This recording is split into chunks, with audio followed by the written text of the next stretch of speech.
Welcome to another episode of the Efficient Hunter and Steward of Nature podcast.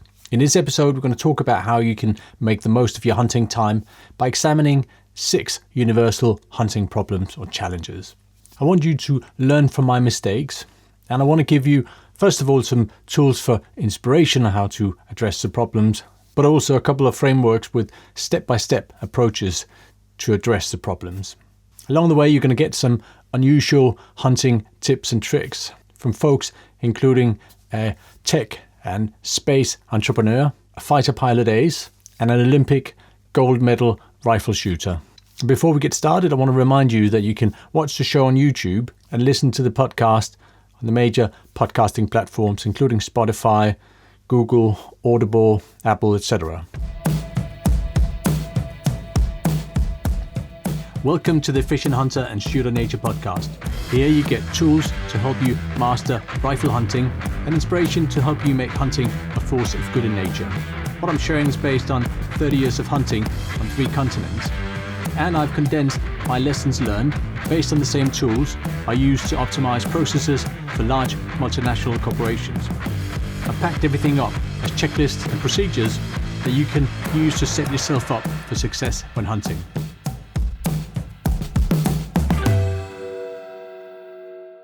So why this topic? Why are you going to benefit from this episode?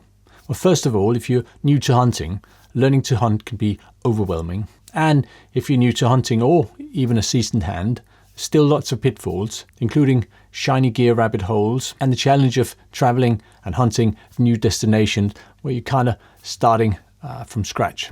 It can be difficult to figure out what's most critical, what's your key requirements for a particular hunting situation, and then also make sure that you have a structure to help you prepare for it and train for it. I want to call out that what I'm sharing is a snapshot of what I find critical at this point in time. That's bound to develop, evolve as I get input for new models, make mistakes or see mistakes being made, and refine the efficient hunting framework that I'm going to present to you. I don't want this to be a static body of knowledge. I want you to learn and benefit, and I don't want it to be a one-way type of communication. So if you have any questions, if you have any comments, if you have any suggestions for improvements, then please use the YouTube comments to post them.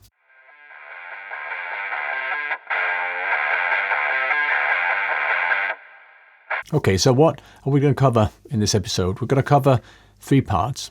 The first part, we're going to cover or look at the 6 universal hunting problems. They're my mistakes, or mistakes I've seen being made, and my objective with sharing them is to give you some more data, some more experience, so you can make better decisions in the field and when planning.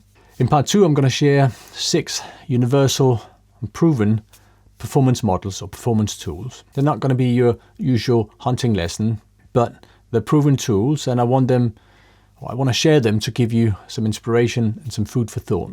And in part 3, I'm going to share 4 of my own efficient hunting tools or models that I've developed to help you set yourself up for success when hunting.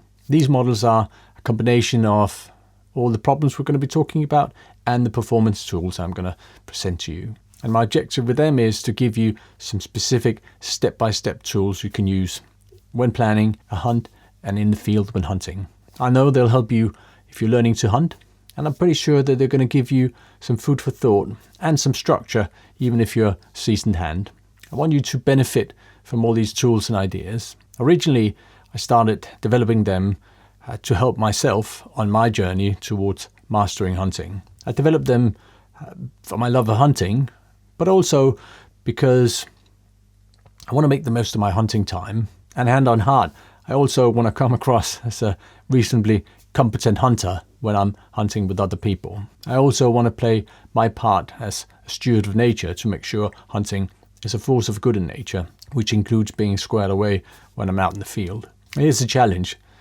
Hunting is broad and multidisciplinary, and it's organic. Things change in the field. There's time pressure, there's pressure to perform, which means even for a seasoned hand, it can be easy to make mistakes. So when I talk about my journey towards mastering hunting, I really mean trying to develop a structure and a set of models and checks to help me avoid making the mistakes. to set myself up for success. So if you're watching or listening, I think you might recognize these challenges, and I hope the tools will help you address them.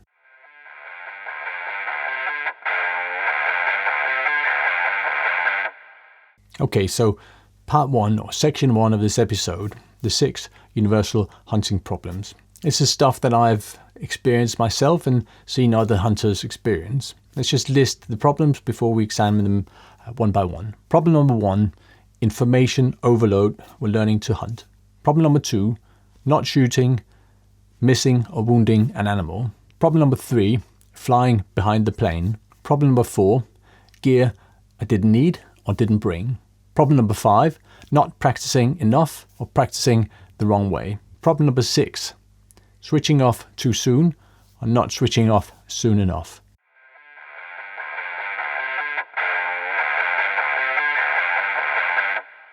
Okay, let's start with problem number 1, information overload when you're learning to hunt. I mentioned earlier that hunting is kind of a multidisciplinary topic or skill set. There's lots of different types of knowledge you need.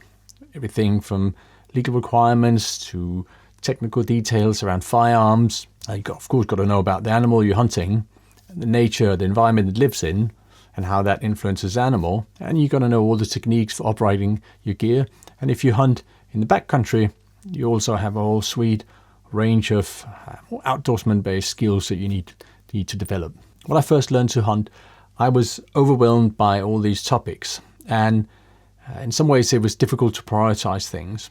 At the very beginning, I was missing the context of the structure for each piece of information. Everything felt like something I had to drill into. If I'm a little bit blunt, I'm going to say that there was a lot of short-term wasted time, but long-term benefits as I developed my understanding as a whole about the whole body of knowledge that is hunting. I could have gotten to the essential information sooner and gotten up to speed sooner, and hand on heart, probably made fewer mistakes in the beginning. And I'm going to call out that this is not just important if you're new to hunting, or this is not just the case if you're new to hunting.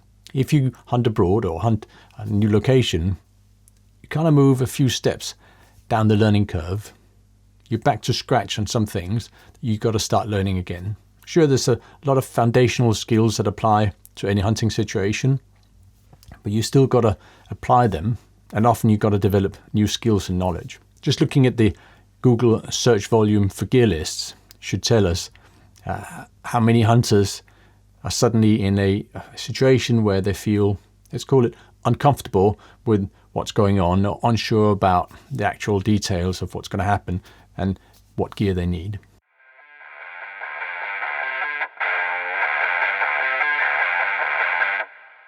Problem number 2, not shooting, missing or wounding an animal. These are the most frustrating scenarios, particularly when you consider wasted time and money, but also when you consider the horrible feeling that it is, or you get, when you wound an animal, even if you manage to secure it eventually. I've considered those scenarios and all the different reasons or root causes that could result in a missed or wounded animal, or a case where you don't even take a shot. The 4 general root causes I want to call out here is being too slow, poor technique, not being clear on your limitations, and 4, what I refer to as running out of brain power. Let's look at root cause 1, being too slow. We can still break this one down into a couple of reasons, and here are 2 of them. The first reason is taking unnecessary steps. What I mean by that is, if you have a limited time to take a shot, and you have a set of procedures that you use, but some of those procedures are unnecessary, they add time to how long time you take to get ready to take a shot, and that additional time means the animal decides to leave. That happened once to me in Scotland when I was hunting red stags, and there was a little small bowl or depression in terrain, and a stag was crossing it. I had to hurry over to a shooting position to take a shot. As I was getting ready, I ranged him, and that getting the binoculars out, ranging, putting them back in again, meant that he'd moved too far for me to take a safe shot. He was close enough that I really didn't need to range him. It should have just been clear to me that he was within range and I should have taken the shot immediately. That was partly because I was in a slightly unfamiliar environment, but it was definitely also because it was just a habit. And in that case, it was a bad habit. The second reason is not operating your gear efficiently. And what I mean by that is that either you are not comfortable with how to operate your gear, so you take longer. Maybe you know how to operate a specific piece of gear, but maybe you are not organized in a way that you know where that piece of gear lives, how to get it out, how to put it back again, which means you haven't standardized the way you use your gear. I once missed an opportunity to shoot a massive kudu in South Africa because I was messing around with my binoculars, dangling around my neck on a regular strap, and I couldn't get ready with my sticks. If I'd been more squared away, I would have gotten my sights on him sooner and taken a shot before he left. I didn't see any tears in the PH's eyes, but I'm sure he cried on the inside. Okay, root cause number 2, poor technique. This is usually where we get into the territory of taking a shot but missing the animal, or even worse, wounding it. There's a couple of reasons for that. So one is that you might not be crystal clear on the correct technique. 2 is that you haven't practiced the technique enough to embed it. And 3 is that you understand the correct technique and maybe you've embedded it, but you haven't transferred it to all the field-based positions that you need to use.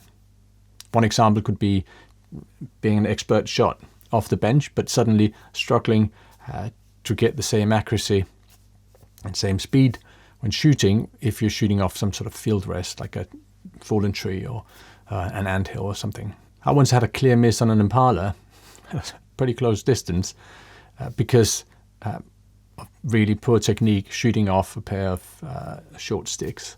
Don't go there. Make sure you practice. Root cause number 3 is not knowing your limitations. So what I mean by that is that you take a shot where you really shouldn't. You take a shot at the distance where your group size, your precision and accuracy is not sufficient to guarantee a hit on the vital zone. So one reason could be that you are not sufficiently clear on what it takes, not just to hit the vital zone, but have your bullet penetrate through the vital zone. And that could be hitting a bone, which means that you might use an inadequate bullet for the size of animal. It could be that you are not sufficiently clear on your level of precision for a given shooting position. So you might be happy drilling small groups from the bench or from your bipod. But if you get on your sticks, your group opens up and you're far enough away from the animal, that group size is bigger than the vital zone and you miss a shot or wound. And the reason could be poor accuracy. Poor accuracy could be inefficient use of a shooting position or shooting error, where you pull the shot because you're under time pressure, you jerk the trigger. It could also be that you don't have sufficient understanding or you don't account for the effect of wind on your bullet. Or it could be that you have an incorrect prediction of your trajectory, so the bullet doesn't hit where you expect it to. And finally, related to the very first reason, you haven't accounted correctly for killing power. What I mean by that is, in short, maybe a bullet isn't traveling fast enough to expand sufficiently, or it's traveling too fast and will overexpand, depending on what you hit. Or it could be that you use a bullet of a weight and size caliber that's inadequate for the size of animal you're hunting. Okay, and let's move to the final root cause number 4 for not shooting, missing or wounding an animal. And that is running out of brain power. We'll go into more detail on this later.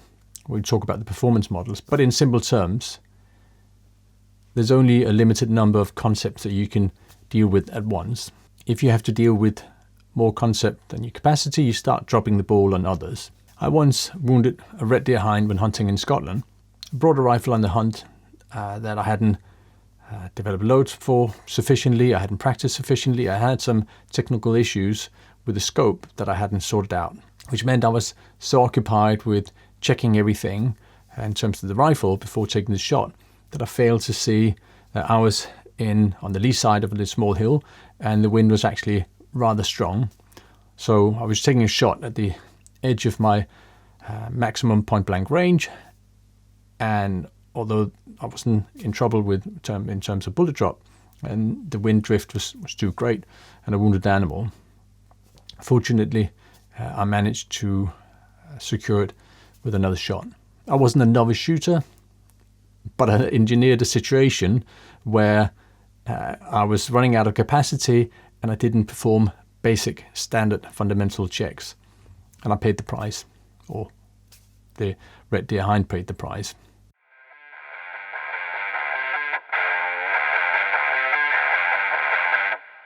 Okay, problem number 3, flying behind the plane. Flying behind the plane is an aviation term. Flying in front of the plane means that you are in control. You're able to predict what's going to happen, and you have sufficient time to make the necessary corrections.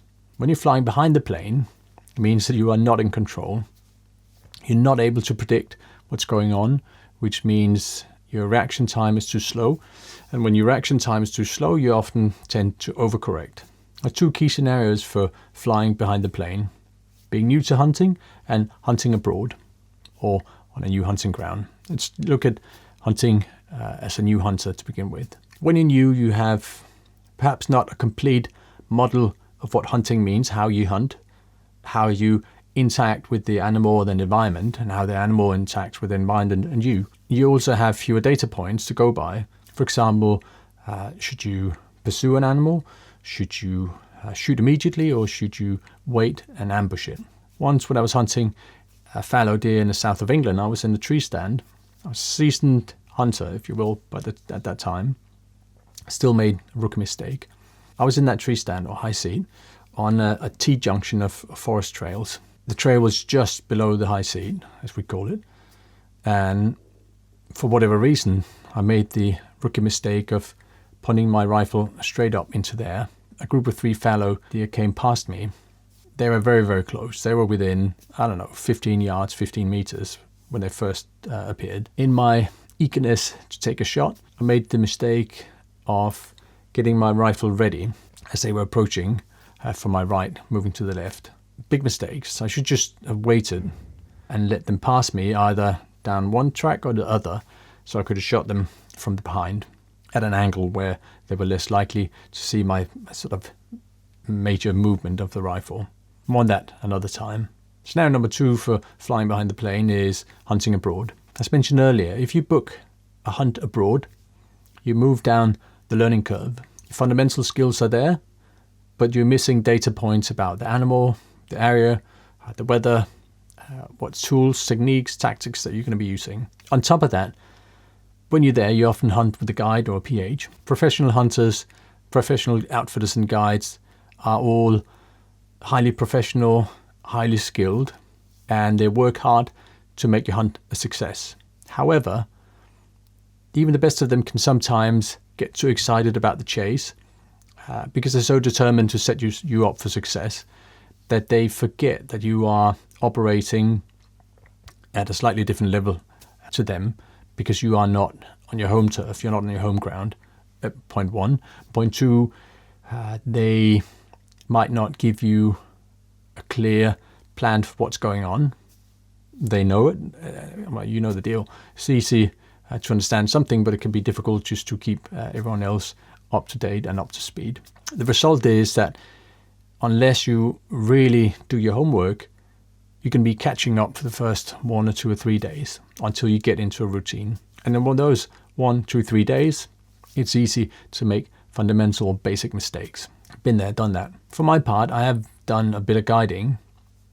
I don't consider myself an outfitter or a guide for sure, but I certainly have taken clients out. And I've seen them come in 3 general flavors. The A-type, they want it, they come prepared, so they know how to get it. They get up to speed immediately, and they're usually proactive in validating some of their assumptions or some of their planning. And then it's a B-type client who definitely want it. They prepared as best as they could, but oftentimes they've gone by superficial top-level information, and they haven't had a structure to really drill down and interrogate the different requirements or identify the different requirements. So they didn't have a way to prioritize information and prepare on the most critical skills and knowledge. That's the kind of hunter who usually takes a couple of days to get up to speed. Hunting is not difficult, but when you're a few steps down the learning curve, it can be difficult to get back up again if you don't have a good structure to help you, which we'll get back to. And then there's the C type. They definitely want it. They haven't prepared, and they expect to get everything served on a silver platter. If you're watching or listening to this episode, I'm pretty sure you're not that kind of hunter. And although that kind of client can be a pain in the backside, guides and outfitters will usually still do their best to help this client. But in my view, it's a waste. Coming prepared and determined means you're always going to get more out of your hunting time and your hunting budget, which is important if you've gone abroad.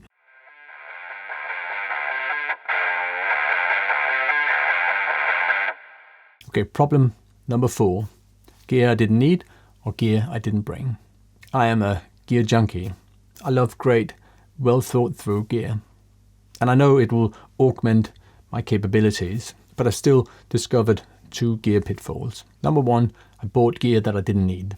Just because a piece of gear is first class doesn't mean it's relevant to you. Buying a big scope, high magnification, world-class glass doesn't make sense if you're hunting in the woods where you always need lower magnification. In that case, it can actually work against you. But it's easy to fall for the adverts and just for your inherent desire for cool gear and functional and high quality gear.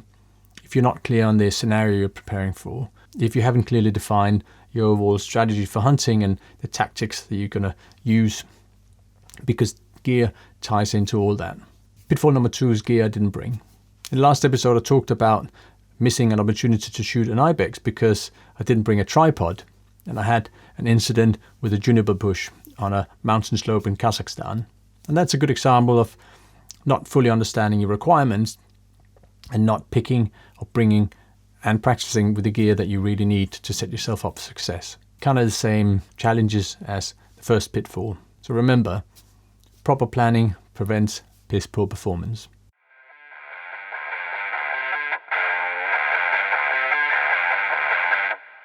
Problem number 5 is not practicing enough or practicing the wrong way.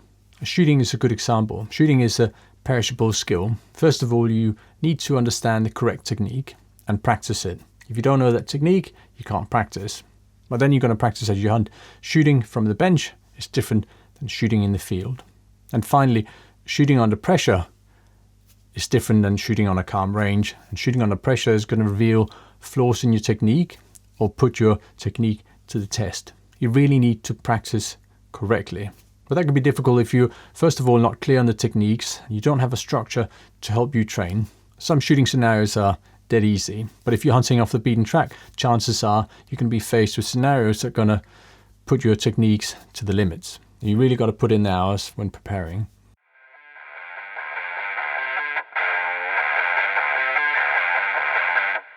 Problem number 6, missing opportunities because I switched off or didn't switch on soon enough. There are 4 general root causes here. Root cause number 1, not at the perfect spot. I've often decided that there was a particular spot in the woods or on the hills that was where the deer were bound to be. And as I was eager to get there, maybe before or in time for sunrise or before sunset or at the perfect time, so I moved with the mind switched off, rushing to get there and bumped deer on the way. Remember, you might have seen a particular deer, a particular spot, but deer don't get the memo. They don't get your script on where and when they're going to be shot. So remember, you're hunting as soon as you loaded your rifle and taken the first step. Pitfall number 2, daydreaming. A long day in a tree stand or long morning in a tree stand can challenge your ability to stay focused. That's definitely a challenge of mine because I have a severe case of monkey brain, jumping around all over the place, catching ideas as it sees them. When that's happened, it's usually because I didn't use a proper structure to keep me focused. I didn't follow a process. I didn't use any anchor points to keep me focused. More on that later. Root cause number 3, social media. British road safety organisations ran a driving test in a driving simulator. It tested the driving or reaction skills of people using social media, people under influence of alcohol, and people under influence of marijuana. And the people who use social media while driving had the worst reaction time. I'm not suggesting that it's okay to be drunk or smoke dope in your high seat. What I'm saying is this is giving you an idea of how much social media will wreak havoc on your focus when hunting. And if you watch Netflix, well, you might as well stay home. Root cause number 4, I switched off too soon. Occasionally I've decided after a quiet morning that there was just no deer in the woods that day. And the moment I do that is the moment I switched off. And the moment I switch off is usually when I turn a corner and bump into a deer. One that I could have shot had I been a little more focused and careful. As I said earlier, deer don't get the memo. They don't follow your script. So stay focused. You're hunting until you've unloaded your rifle.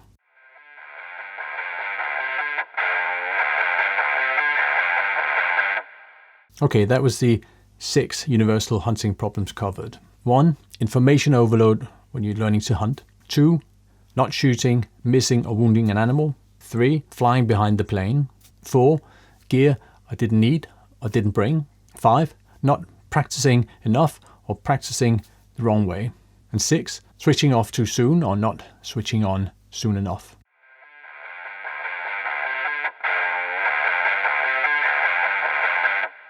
Let's consider the 7 universal performance tools. This is not going to be your regular hunting lesson. These are not going to be your regular hunting concepts yet. They're proven mental models and performance tools that I've discovered in my own personal and professional journey or desire or passion for effectiveness and efficiency. Here's an interesting perspective. Charlie Munger is Warren Buffett's investment partner. I think it's safe to say that he is smart by anyone's standards. He's certainly smart enough to become a billionaire investor. And here's what he's got to say on the use or value of mental models. I'm just going to read a quote out to you. Well, the first rule is that you can't really know anything if you just remember isolated facts and try and bang them back. If the facts don't hang together on a lattice work of theory, you don't have them in a usable form. I think I've read Charlie Munger say that he has a list of 80-ish different models that he uses. We're not going to go that far in this episode. We're going to look at 7 models or tools that you can help you when you think about hunting, when you prepare for hunting, and when you are indeed in the field hunting. Here's a list of the models that we're going to look at. Number 1 is the 80-20 rule and the value of prioritization. Number 2 is the semantic tree and learning how to hunt. Number 3 is subroutines and maximizing your mental capacity. Number 4 is lean manufacturing and making the most of your hunting time. Number 5 is the OODA loop. Number 6 is process focus and the road to success. Number 7 is standard operating procedures, dealing with pressure, staying focused and hunting effortlessly.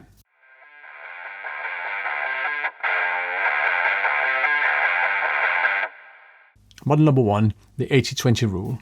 This is really the Pareto principle as discovered by the, I believe, Italian economist. The venture capitalist Richard Koch has written a great book on this rule, and I'll link to that in the show notes. The model states that 80% of your value or your output comes from 20% of your effort. This is not necessarily a tool for applying or structuring. It's more a reminder that you need to prioritize. There's usually always limited time to prepare for a hunt. To set yourself up for success, you need to understand what's mission critical and then focus on those things.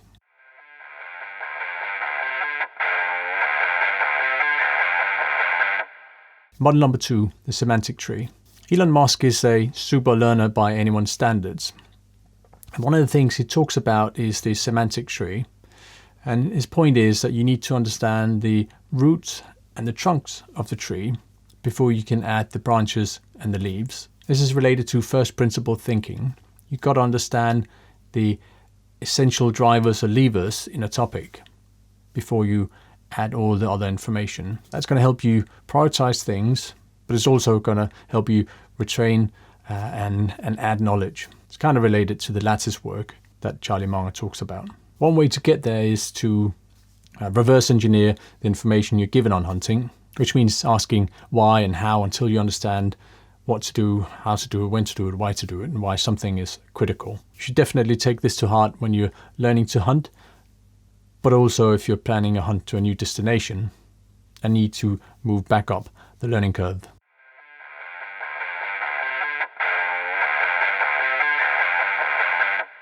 Model number 3, subroutines and your mental capacity. Hunting is organic. Your success relies on observing, orienting, deciding and acting. You need to be able to process what's going on in the field. But here's the challenge. There is a limit to what you can process at once. All the, let's call it the new stuff, the things you're not necessarily long-term familiar with, you process in your working memory. And your working memory has limited capacity. You used to say it was 7 things, now it's probably more like 4 things on average. It doesn't really matter. The point is there is a limit to how much you can deal with at once. The good thing is that you can convert skills and knowledge to what we can call subroutines. And subroutines are stored in your long-term memory. That could be, for instance, all the skills you need to take a shot. And of course, all the ways that you operate, all the gear that you bring on a hunt. I think it was Barbara Oakley that I got the term subroutines from. And she's a very competent and accomplished teacher. Here's another quote from someone who has practical information that might be a little more related to hunting. This is from Robert Keller, who owns Gamut Resolutions, who's also an ex-top tier or tier 1 operator. I'm just going to read it out loud. And by the way, this is for tactical shooting, but in my view is directly applicable to hunting, developing skills and developing routines. But for the guys who are really relying on these courses for learning skills that'll save their lives, none of the cool stuff matters if you don't first understand how to employ the fundamentals. No fault of their own, but a lot of shooters have never truly been in a no bullshit, stressful situation. When it goes down, you want to be able to kick into autopilot as much as possible. That's why perfecting the basics is so important, because your mind going to be thinking about so many other things that you want your movement mechanics to be as smooth as possible. Yeah, you want to be able to kick into autopilot. And that's what I mean by subroutines. Hunting doesn't have anything to do with combat or tactical shooting, but the principles of operating gear in stressful or semi-stressful situations are the same. So remember, you have limited mental capacity. Bake everything, all your skills and knowledge into subroutines, so you have full capacity to focus what's going on in the field.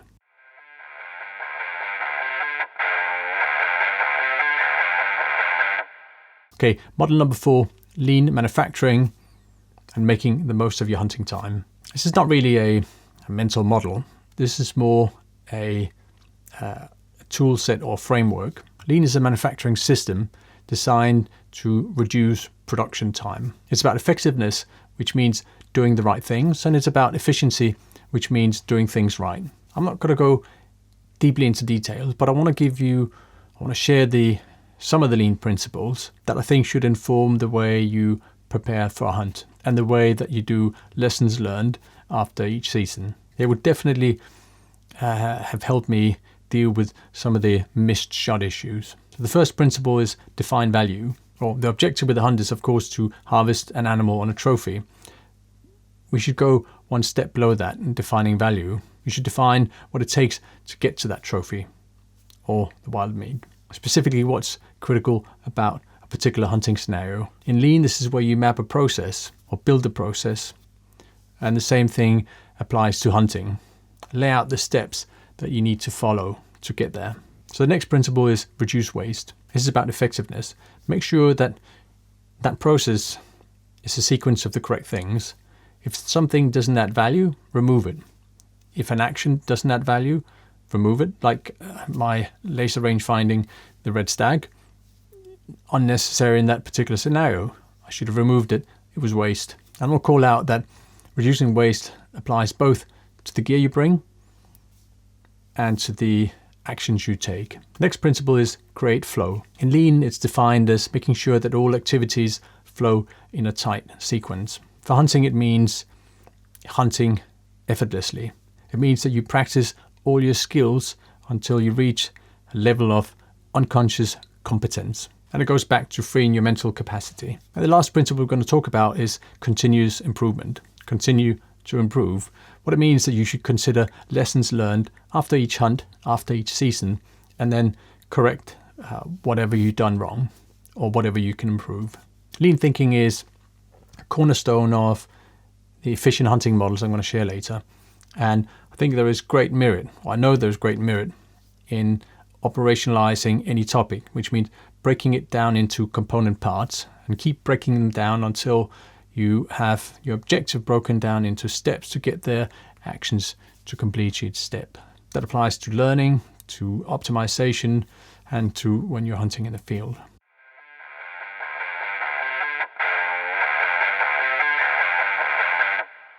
Model 5, the OODA loop, and your ability to hunt. As I said earlier, hunting is organic, which means successful hunting relies not just on using your gear effectively, but also reading the situation and acting accordingly. John Boyd was a fighter pilot ace, and I'm not going to go into detail on his merits, but long story short is that he developed the OODA loop, or OODA loop, and he developed it to improve decision making for fighter pilots, or increase the speed of decision making for fighter pilots.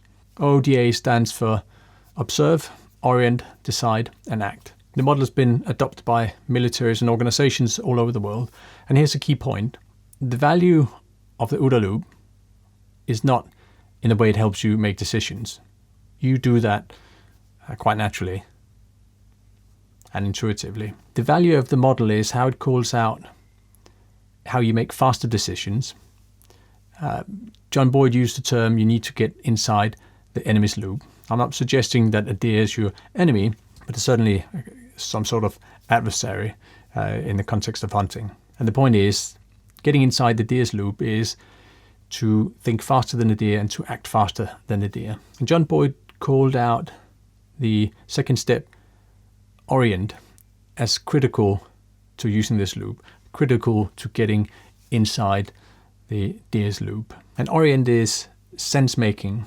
You observe something and you make sense of it, and you establish a number of options that you can later decide on. And your ability to make sense depends on your model of the world, your worldview, your understanding of the deer, how it interacts with you and the environment, how you interact with the environment and your equipment. So for you, in summary, it means understanding your strategies, tactics, tools, and techniques. Takeaway is that it helps you to build up a worldview or model of hunting overall, but also to have a very clear understanding of your own capabilities, a clear understanding of a deer, its preferences, its typical action or movement patterns. And that way you can think faster and you can act faster than deer.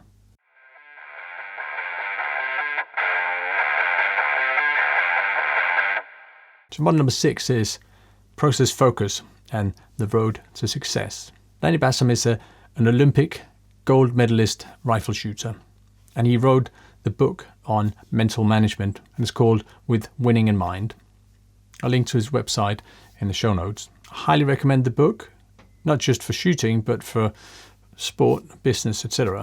I'm going to call out one of the concepts that Lanny Bassam highlights in this book that have been immensely helpful to me, not just for hunting, but life in general. So he talks about process focus versus outcome focus. And process focus is focusing on what you do or what you need to do. And for hunting, outcome focus means focusing on that lovely trophy, wild meat you're going to harvest and the food you're going to serve for your family and friends. It's easy to daydream about the trophy, about the hunting stories you're going to tell your buddies. But here's the problem with outcome focus. You're not in control when you have outcome focus. Process focus means focusing on the specific actions that will help you harvest the trophy and the wild meat. So process focus keeps you in control of the situation. So for hunting, always think process focus. What's the next action you need to take to get you one step closer to the animal harvesting the deer? To apply process focus, of course, you need a clear set of standard operating procedures to tell you what to do, when to do it, and how to do it. And that's a cue for model number 7.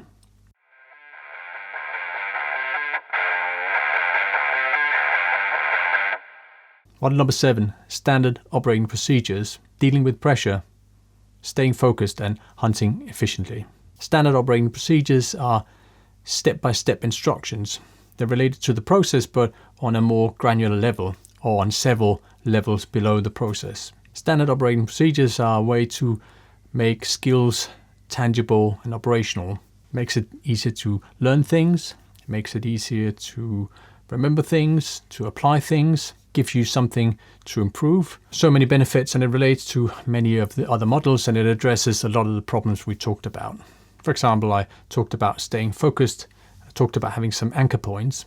An example of a standard operating procedure is the type of grid scan you use to make sure you survey the environment properly.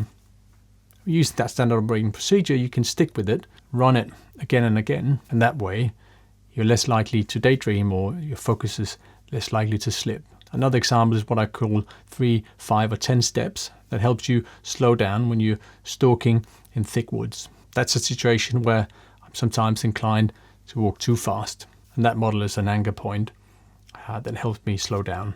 For standard operating procedures, some are generally established, especially when it comes to shooting, although I see a lot of shooting knowledge, but it's not always that it's tied together in a neat string to help you apply it.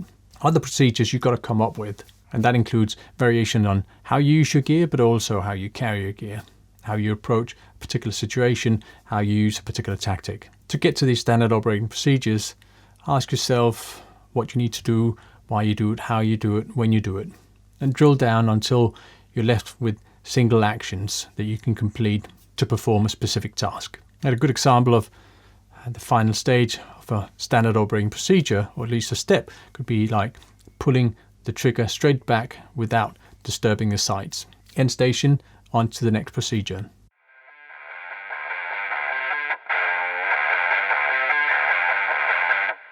Okay, that was 7 universal performance models. Let's just recap them. Number 1 is the 80-20 rule and the importance of prioritization. Number 2 is semantic tree and learning how to hunt. Model number 3 is subroutines and your mental capacity. Model number 4 is lean manufacturing and making the most of your hunting time. Model number 5 is the OODA loop and improving your ability to hunt. Model number 6 is process focus and the road to success. Model number 7 is standard operating procedures, dealing with pressure, staying focused and hunting effortlessly.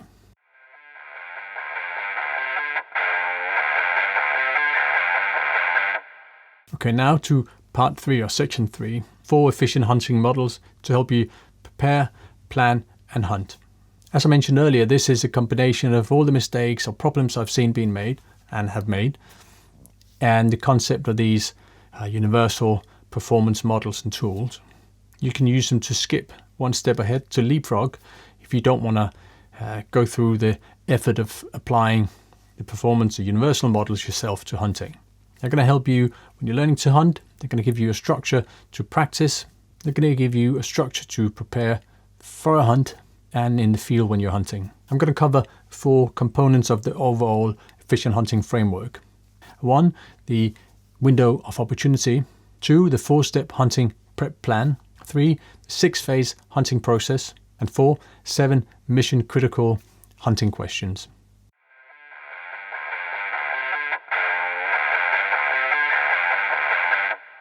Okay, the efficient hunting model or component 1, the window of opportunity. This one is so simple that I almost didn't include it, but it is also extremely powerful. Once upon a time, I was hunting fallow deer in the south of England. I was shooting from a tree stand or high seat, and it was positioned so I was looking down a forest track. The woods were pretty thick, so the only thing I could see was down that track. To shoot anything, a deer had to step from the woods onto the track. So that deer, the track was kind of a window into the woods, and then that way, the track was my window of opportunity. As I pondered hunting and my situation there by the track, I realized that hunting is about that window of opportunity. You put in the work to create the opportunity, and then you use the opportunity. It's kind of the entry point into the hunting process. First part is you create the opportunity into chunks, and you use the opportunity into chunks. And we'll get to those 6 steps later. Overall, it's a helpful concept, but what's critical about it is how you think about it. The critical question here is, how big is your window? Or in other words, how ready do you need to be to use the window of opportunity? Now here's two examples. Here's the first example, a wide window of opportunity. You have a wide arc, a big piece of ground to survey. So you have ample time from the moment you spot the deer till you need to have taken a shot. You might even be in a situation where the deer is hanging out in the field in front of you all day. And the distance is maybe 150 yards, 150 meters. That's an easy shot. And you're still at a distance where relatively easy to stay undetected. The other example is a narrow window of opportunity. Typically in the woods, that could be looking down a forest track like I was. The track is relatively narrow. You might only have 5 yards before the deer has moved from one side of the woods to the other side, which means you often only have a few seconds to take a shot unless you get really lucky and the deer stops in the middle of the track. But as you know, they rarely do. Add to that, it's short range, so you can't afford to make any macro movements, only micro movements, small adjustments just to get your sights on the target. So that means you've got to be ultra ready. It means you've got to have your rifle pointing safely, but in the direction where you expect the deer to show up. So you'd have a minimum amount of effort to get your sight on target, and you are less likely to be discovered. So really it's a case of where you simply just have to tilt your head behind the scope, take the rifle off safety and pull the trigger. That kind of situation requires a whole lot of preparation. You've got to be pretty sharp on your routines. You've got to know your standard operating procedures. You've got to apply them effortlessly and unconsciously. So next time you're hunting or planning a hunt, remember the window of opportunity. How switched on do you need to be to take a shot? And what is required of you to take that shot? Goes back to the prioritization. Are there any particular skills that you just need to nail?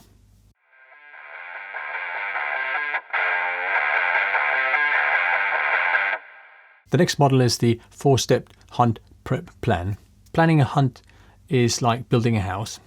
You've got to start creating a solid foundation before you can add the walls, roof, and all the interior.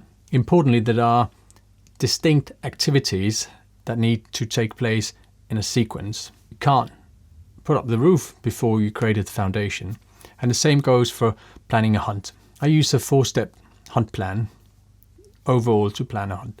And it starts with experiment, practice, plan, and hunt. In short, I refer to it as epiphany. And I do that because of the first time I really, truly understood or felt the difference between experimentation and hunting. It's obvious on, quote unquote, on paper, I had to wound an animal to get the point. You might think now that, of course, this is obvious. You've got to go through distinct and separate phases. But just wait till the time when you're dying to buy a new piece of gear. You buy it, it's delayed getting to you. So you bring it on a hunt before you've experimented and practiced properly with it. You haven't embedded it into your routines. You're not operating it efficiently. I did that with a new rifle once, as I mentioned earlier, in Scotland. And one of the main result was that I wounded an animal. To remind you, here's a concept that I use. The difference between a tool and a toy is how well you use it. Don't bring toys on a hunt, bring tools. So let's look at the individual steps of this 4-step plan. The first steps, or the first 2 steps, are generally for preparing for a specific hunting scenario.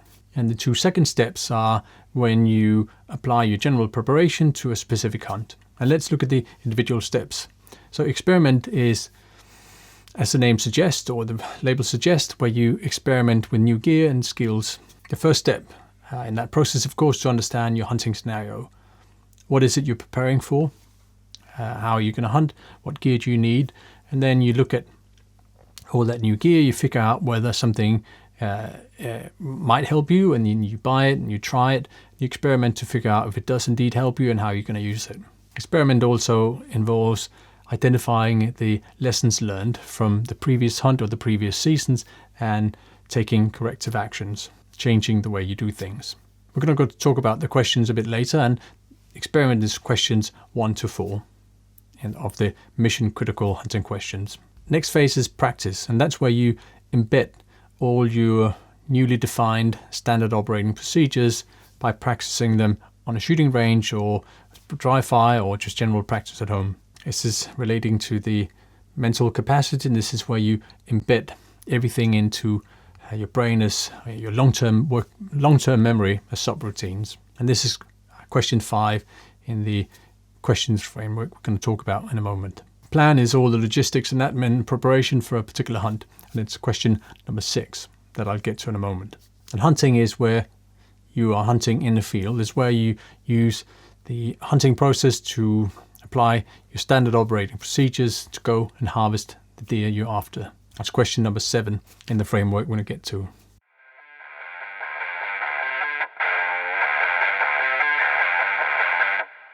Okay, so the next model is the 6-phase hunting process. As the name suggests, these are 6 universal steps you go through to complete a hunt. The same phases, slightly different procedures depending on whether you hunt on foot or from a fixed position like a tree stand. The phases are move, find, get within range, set up, shoot, and follow up. Move is where you look for deer if you're hunting on foot. It's where you move into your tree stand when you're hunting from a fixed position. Find is when you look for actual animals to shoot when you're hunting on foot, but there's also where you look for animals or signs of animals, fresh signs of animals, when you're setting up a tree stand or preparing some kind of ambush position. Get in range is when you stalk a deer to get within shooting range, but it's also the considerations you take when you put up your tree stand and what you can and can't do when you're in the actual stand. Setup is not your shooting position, but it's a point you shoot from. It's where you run basic safety checks to make sure that you have a safe and clear shot and you're actually able to hit and kill the animal. You do that in the field as you take a shot.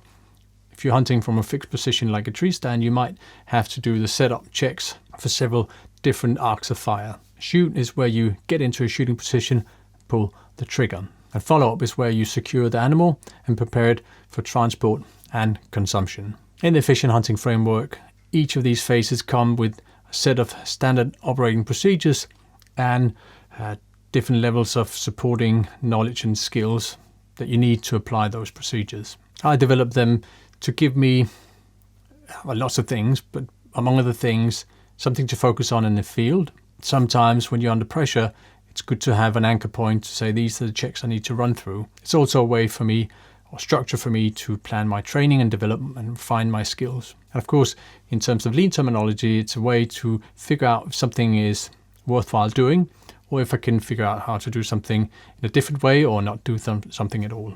I've done a free introduction to the hunting process and the top level of standard operating procedures, and I'll link to it in the show notes. Heads up, I'm just in the process of updating that free course.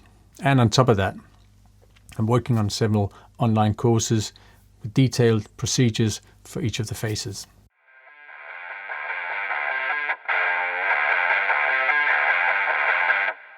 Okay, let's get to the last model, the 7 mission critical hunting questions.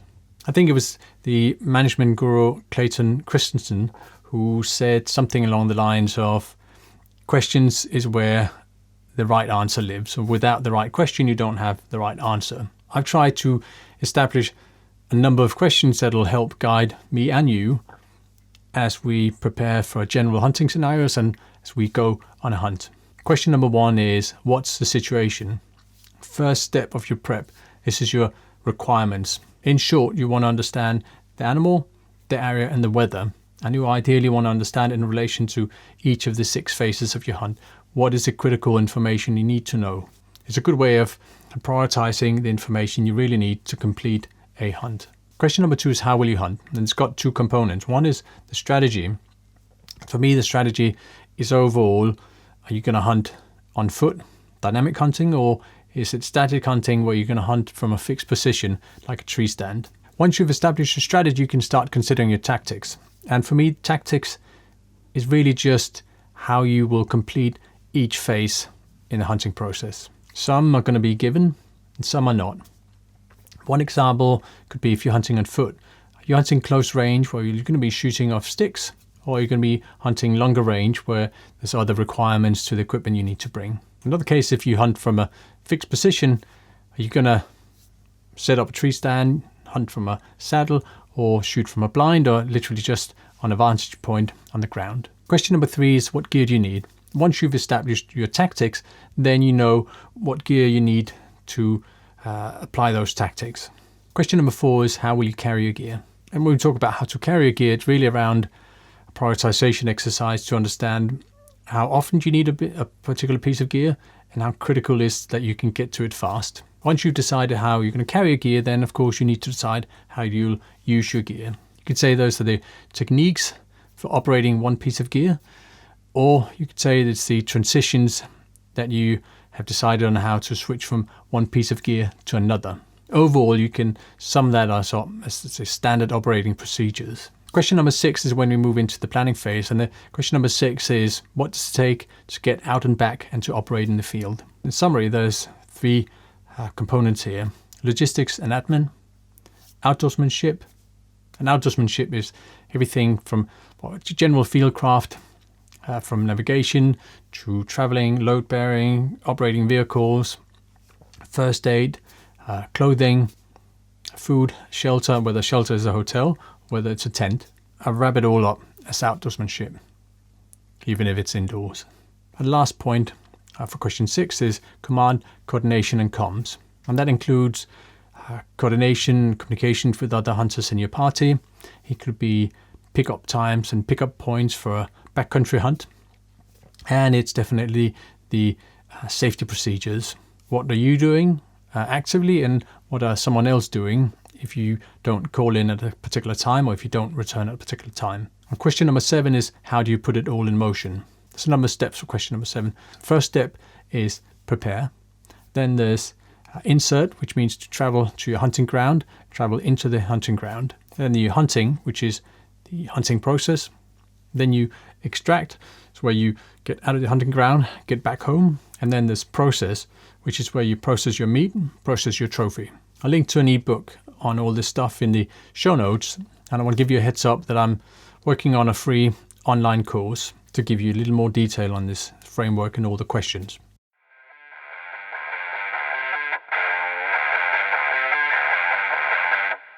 Okay, we've gone quite far. We covered 3 separate elements. 1, we covered the 6 universal hunting problems. And 2, we covered 7 universal performance models to help you address the problems. And 3, we've covered these 4 efficient hunting models where we combine the general performance tools with the problems to give you some hunting specific frameworks and models. I sincerely hope that you have benefited from these concepts. You learned from my lessons. I've given you some food for thought, hopefully, with the general performance models.